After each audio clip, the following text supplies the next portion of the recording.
Hi guys, meron akong dala from Quezon at Bicol na mga kakanin. Yan, kararating lang namin guys, as in, kararating lang. Kasi ayoko na siya initin guys, tapos ilagay sa rep. Medyo hindi ko yun bet. Unahin natin to guys, itong purple. Yan. Saan nga to gawa, Sheila?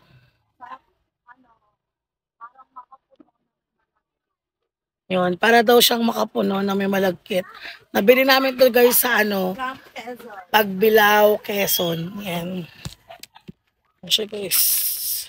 Para siyang binilog na may makapuno sa mawa ko. Wala nga akin.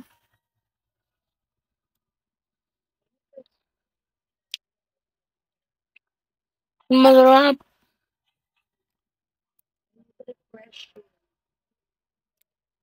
Yan na may makapuno sa loob. Tapos parang kakanin yan o. Yan.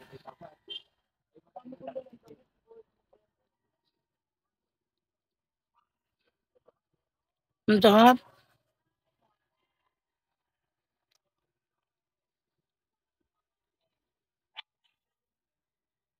Magkano to sila? 80 pesos lang guys. Merong 10. So parang 8 pesos isa. Isa pa.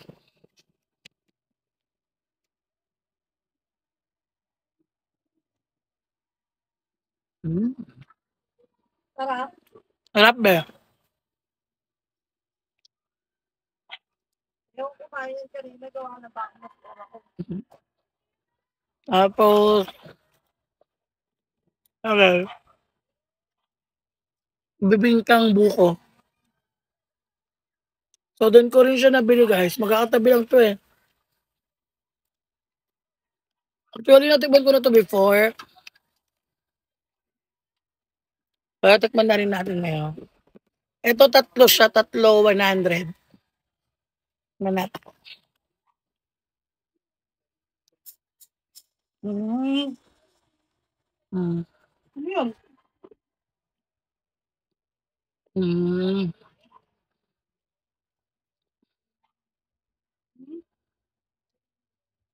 Mm.